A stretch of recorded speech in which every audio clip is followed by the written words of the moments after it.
What's up, gamers? Xbox has had kind of a rough month, to say the least, and today I wanted to watch a little bit of this interview that Phil Spencer did with the Xcast. Here's some of his responses, some of his replies, and just kind of give you some of my thoughts on those things. So without further ado, let's get into it.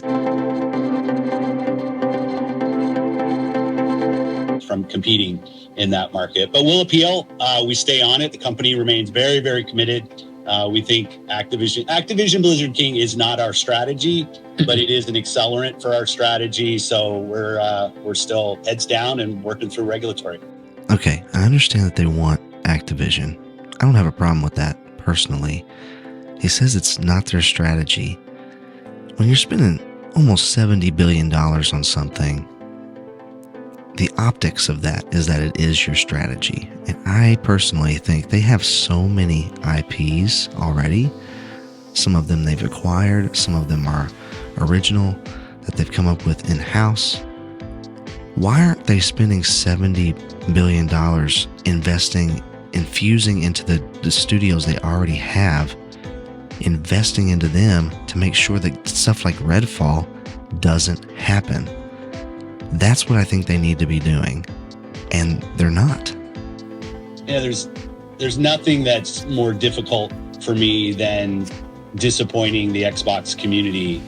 I've been a part of it for a long time. I obviously work on Xbox, head of the business, have a lot of friends, get a lot of feedback, and just to kind of watch the community lose confidence, be disappointed. I'm disappointed. I'm upset with myself. I kind of revisit our process. You know, I think back to the announcement of 60 frames per second, and then we weren't shipping 60 frames per second. That was kind of our punch in the chin, rightfully, a couple weeks ago. And then seeing the game come out, and the critical response was not what we wanted. And it's disappointing. And so kind of pick myself up. What can we learn? How can we get better? You should be disappointed. We all are. The 60 frames per second thing, that is like the least of anyone's worries. I feel like if that's the thing you're most upset about, you're looking at the wrong things, because you've got broken AI, you've got glitches, you've got crashes. These things I would rather have a 30 frames per second experience that works and is fun. The generic weapons, the list is so long of things that are wrong with Redfall.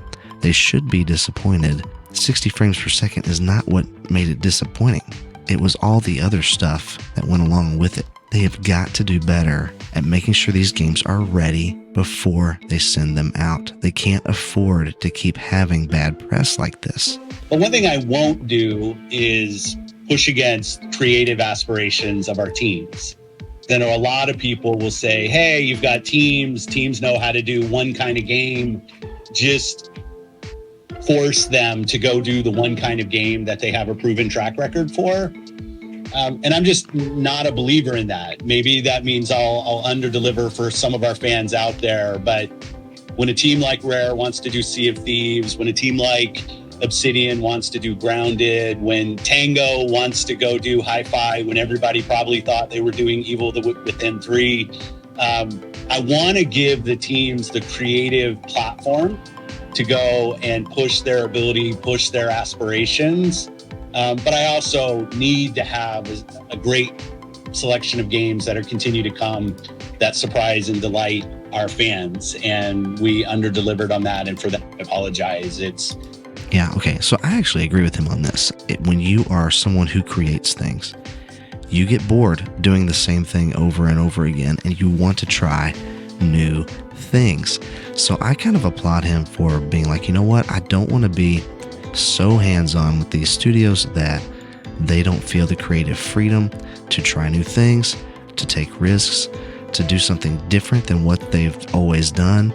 I think that's good, and that helps you retain good teams, because good teams of good creative people, they don't want to always create the same thing over and over and over. From your level, what's the balance there on when to ship a game that may be feature incomplete or have some technical issues, or just simply give it more time and delay it? Well, that's a good question. If I think about a team's execution on a game, we had a creative vision, and did we realize that vision through the game that we created? That's not a delay question if the answer is no. Like, you can't take something that you started on. This isn't a Redfall specific conversation, right, but we will build games that review in the high 80s, and we will build games that review in the 60s. I mean, it's just kind of part of being in game publishing. And if you're afraid of that, then you shouldn't be in the entertainment business. You shouldn't be in the games business. That said, every time we deliver something below our own internal expectations that surprises us, we should check our process. That doesn't feel like hey, just delay it. That feels like the game had a goal to do one thing, and when players are actually playing, they're not feeling that thing. They're not feeling the creative execution of the team. When a game needs to be delayed, what we did with Halo, we did with Starfield, we did with Redfall, because the production timeline is saying we have this vision and our production timelines don't get us to the completion of that vision, we do delay games. We do that. This is one where the team didn't hit their own internal goals when it launched. I think it's maybe a little simplistic to just say, hey, if you would have just delayed it 3 months, the core creative of the game would have delivered on something that was different than what it was. So I look at them in different camps. If there's a production timeline issue, we've been open to delaying. If we just have more bugs than we should have at the end of a game, we're open to delaying. At some point, we have to have a creative vision and put the game out, and reviewers and players will tell us what they think. I see what he's saying. I don't think it's unreasonable to admit that, yeah, you're going to have some games that are going to review lower, some that are going to review higher. I think, again, that's part of the creative process, that sometimes you're going to create something that you yourself are even really, really proud of, but then other people see it and they don't like it. That happens all the time in music, in movies.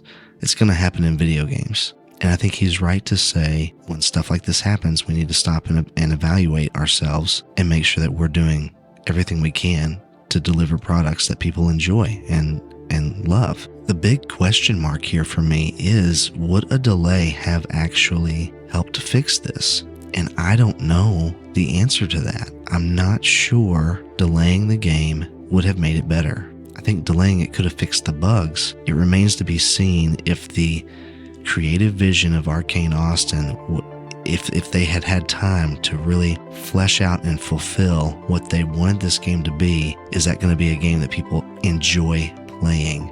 And I don't know the answer to that, because I'm not sure that they themselves know what they want this game to be. Props for coming on here today and talk just for a minute about why I admire Phil, because he and I have been here before, and he came on a live talk show and took a bunch of tough questions on a really tough subject and took it on the chin. And I've always admired him for that. It would have been very easy for him to pull out, and he didn't. He came on and he's doing it again now, and I salute Phil for that. I agree with that. I respect Phil for taking the hard questions and for just showing up and not being afraid to be out there. Like, he does interviews with a lot of YouTubers. I don't see anybody from Nintendo or PlayStation doing that. Phil does that pretty regularly, and I do respect him for that, for at least putting up an appearance of transparency and honesty. And he seems like a genuinely nice guy, a guy that you would, want to go have lunch with or whatever. And I think that's pretty cool. So props to him for that. When a game is released now, it's not like the old days when a cartridge was shipped in a box and the release of the game was the end of the game's development cycle. Now it's just the 1.0 release is just a point on the roadmap. To what extent, given that what we're talking about here is not just 30 frames, but design issues, things that may be more conceptual, to what extent do you think, or are you committed to continuing to work on the game and getting it? I gotta say this, these companies, they have got to stop with this mindset of, well, we'll just fix it later. I don't care that they can patch games. Maybe there's a few minor bugs and tweaks that need to be made, especially as you update the firmware on your consoles and stuff. So I'm glad that we have internet connections and we can make patches, but it's gone too far when we're like, we'll just ship it and we'll fix it later. And that there's game-breaking things in the game. That to me just feels like you're taking advantage of your customers and of your fan base. And they've got to stop doing that. They've got to start finishing these games and polish them up as much as they can before they send them out. Yeah, we do mock reviews for every game that we launch, and this is like double digits lower than we thought we would be with this game went through our mock reviews. And that's what's one of the disappointing things. Like we would never strive to launch a game that we thought was going to review in the low 60s. It's How much? What does it mean? Double digits lower? Are we talking 10 points lower? Are we talking 30 points lower? I would like more clarity on what that actually means, because 10 points lower, I can be like, okay, yeah, maybe then you go ahead and you ship something. But if you're talking 20, 30 points lower, you've got a problem with your mock reviews. You've got a problem with the people who are reviewing internally these games, and they are just telling you what they think you want to hear and not being honest with how the game actually is and how it performs internally. They need to be investigating that and figuring out how to make those mock reviews better. When are we just going to push Xbox out of the market? There's a lot of Twitter firing of Phil right now, which is fine. I'm way overpaid for the role I have anyway, so I get that's my responsibility. But we will remain committed to the game and the players as long as the players want to go play games. Why would you admit that you're overpaid? What? I disagree with all the talk about, Xbox is done, they need to fire Phil, they need to quit, just become a third-party developer. Or no, I don't think that's not going to be good for the game industry. We have basically these three titans. If you go down to two, Sony and Nintendo, that's going to be terrible for the gaming industry. There won't be enough competition. If the UK is worried about monopolies, they should be worried about that. No, we need Xbox to stay in the game. I don't think Phil's doing a bad job. I just think maybe he needs help. Maybe he needs a few people under him who can, Phil's kind of the hype man. He's usually very positive. Maybe he just needs somebody who's a little more mean, who can look at these developers and say, no, this isn't ready yet, and help him navigate through that. You didn't necessarily deliver on all the games coming. No, we didn't deliver. Not necessarily. We didn't deliver. Yeah, absolutely. So my point of bringing that up is this. Good job. Don't deny it.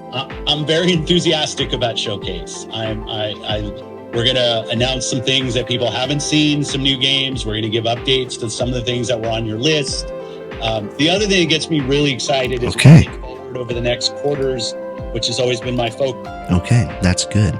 We need updates on the things that were announced in 2020, like Avowed, which I thought looked really cool. It's one of the things that made me want to buy an Xbox Series X was Avowed, even though they showed so little of it and we haven't heard anything about it since. We need to hear more about it. We need to hear something about Elder Scrolls 6. We need to hear something about Perfect Dark.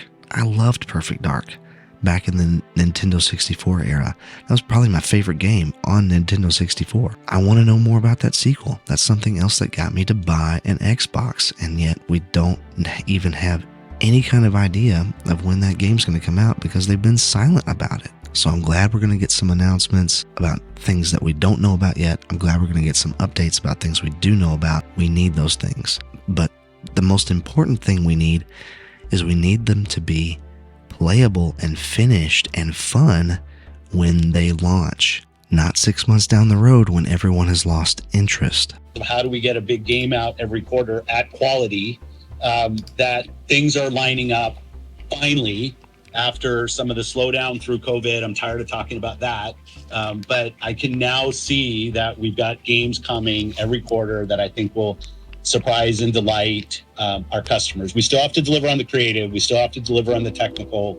Not every game we ship is for everybody. We know that. I don't want to build, Yeah, that's fine. The one game to rule them all. We will have different creative takes and we have a very diverse portfolio when you think about the stuff that Microsoft Game Studios builds. But I like that. I think for what we're trying to do as Xbox, which isn't to mimic any of the other platforms out there, it's create our own brand and identity. The diversity of what we build, hopefully will end up being a strength. But we have to do it at quality. We have to do it on time. And we have to show people what they're actually going to see. We have to show gameplay. And I think I'm kind of beyond that. We've got to put great games in the hands of our players. I totally agree. That was a really good speech, and I hope that everything he just said is true going forward. Is the common frustration that I see out there from people that it's like, we're tired of hearing, wait till next year. And I know you know that, but it's like, I know. Yeah, and yeah. I think the drop of hi-fi to say, hey, if you've got Game Pass, you don't even have to buy the game. Like, just go click. People loved hi-fi. Hi-fi was awesome. I know the review scores on Minecraft Legends. Minecraft, I think, always reviews somewhere kind of different than the top. But if I look at the reaction, I think we've already had over 3 million people playing. Yeah, I saw, like, its launch week, it was the #1 retail game on the Switch in Japan, which isn't over. I actually liked Minecraft Legends as well. Just want to throw that in there. To go and deliver on the next games, I can only look forward, right? I can sit here and wallow in my own frustration. But all I can do is say, I'm going to do better tomorrow than I did yesterday, and continue to support the teams and continue to grow. You know what, Phil? That's all any of us can do. And let's just remember that as much as we might be upset about all of this, hey, that's true about all of us. Let's just remember to show some kindness and some grace toward our neighbor. Nobody's perfect. We're all just trying to do better tomorrow than how we did today, or better today than how we did yesterday. Failure is not the opposite of success, it's a part of it. But that's only true if you can get past feeling sorry for yourself when something fails and sift through the rubble and start figuring out, well, what can we learn? What can we learn from this failure? What can we take from this? What is teachable? That's a good word. That's Phil, both in general and in the case of Redfall. I know you said you're going to work in towards kind of turning the game around, but like, do you have a formal process? And what does it look like in the case of Redfall when something doesn't meet expectations? We'll definitely continue to focus on making our console experience as great as it can be. I like the homepage refresh and some stuff. I will say we have a different vision. You know, Paris talked about this. It's play the games you want with the people you want, anywhere you want. We want Xbox to be something that people who buy our console can feel like they're a member of. Obviously, who are playing on PC, who are playing on cloud, that they feel like they're full members of our ecosystem. Game Pass players can play on many different devices, and we remain fully committed to that. We're not in the business of out-consoling Sony or out-consoling Nintendo. There isn't really a great solution or win for us. And I know that will upset a ton of people, but we are not in a position, and I see it out there. I see commentary that if you just build great games, everything would turn around. It's just not true that if we go off and build great games, all of a sudden you're going to see console share shift in some dramatic way. We lost the worst generation to lose in the Xbox One generation, where everybody built their digital library of games. So when you go and you're building on Xbox, we want our Xbox community to feel awesome. But this idea that if we just focused more on great games on our console, that somehow we're going to win the console race, I think doesn't really lay into the reality of most people. Like 90% of the people every year who walk into a retailer to buy a console are already a member of one of the 3 ecosystems, and their digital library is there. I kind of see what he's saying, but that's not true of Nintendo. Nintendo's digital library didn't move over from the Wii U, which was around for a big chunk of the Xbox One console generation and arguably was a way worse system. I loved the Nintendo Wii U. I have mine. It's still hooked up to my TV. I enjoy playing it, but the Xbox One did better than the Wii U, and none of those Wii U games came over. We had to rebuy all of those on Switch when they ported them over to Switch. So what he's saying doesn't really make any sense. Yeah, did PlayStation games move over from PS4 to PS5? Yes, they did, but Nintendo's didn't. And to say that making good games is not going to make someone buy an Xbox is ridiculous. That is the reason people will buy an Xbox, is to play the Xbox exclusive games that they can't get anywhere else. That's how you get people to buy your box. That's how Nintendo does it every generation.